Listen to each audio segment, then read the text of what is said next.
Our first guest was recognized with the Emerging Artist Award at last month's St. Catharines Arts Awards. Kathryn Sinopoli is with us in studio. Kathryn, the win, did it take you by surprise? Yes, it really did. I actually played the awards last year and was nominated, so I felt like last year maybe I had a chance. And then this year, I kind of went into it talking myself out of expecting a win, so kind of sunk back in my chair and was like, okay, we're good.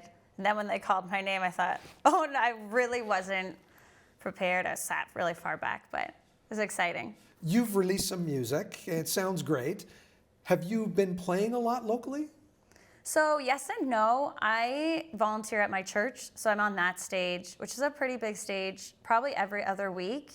And then every so often I'll do an open mic here and there, but no, not a lot of local stuff yet, but trying to break into that scene and get my name on the roster. Now your story, one of the big things with your story is ramping up your songwriting prowess by connecting with Nashville, with the Songwriters International Association. Can you tell me a little bit about that?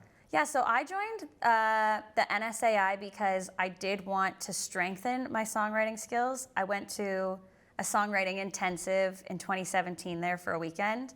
And when I came home, I could see what I needed to work on. And so they offer a lot of feedback. And then through the feedback, if they like you, they put you into a channel where you can like pitch your music. So I viewed that as a great opportunity and worked out for me. I've gotten tons of great feedback. I've been able to pitch my songs to a few people. And any takers yet? No, not yet. But that'll come. It'll come, and it's one of those things where you just have to keep accepting the no until you get to the yes. So you know, there's a couple of Niagara musicians who moved down to Nashville many, many years ago and have some really, really, big success in songwriting. Is that one of the goals, or are you more, I guess, focused on performing? Yeah, so my focus would be songwriting. Just because I think the performing life, I'm not sure I can move at this point in time. Niagara's kind of my home base, but to be a ghostwriter and write songs for other artists, that'd be a dream for me, a dream come true.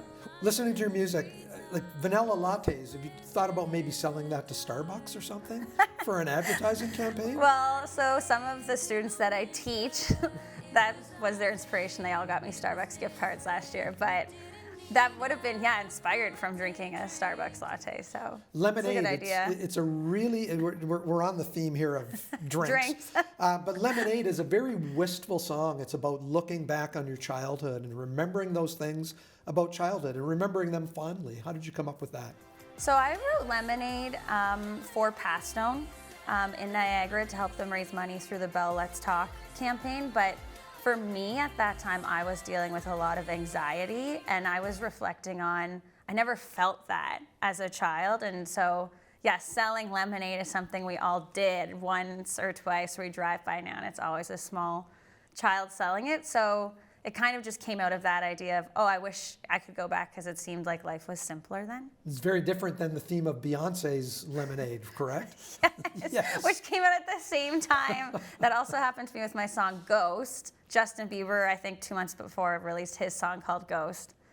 Similar theme at least, but I thought, wow, at least I'm on the same playing field with all these major artists. Now, you've released 2 Christmas songs so far. Again, wistful songs about connecting with family primarily. Why that? Why does that stick out for you? Well, Christmas would be my favorite holiday or time of year, hands down. And there is something I always feel at Christmas about the magic of it. And I always feel like there's this longing for connection in Christmas. And so whenever I think of it, whether it's romance or just being even with my own family around my mom's Christmas tree, that's immediately what I think of. Yeah, I think it's this feeling of nostalgia and wanting something deeper with people at that time of year. Kathryn, you've brought your friend and co-writer Derek Elliotson with you today. Can I convince the two of you to play some of the song for us? Yeah, certainly. We'd be honored to do that. We'll be right back with Kathryn and Derek to hear Home for Christmas. Stay with us.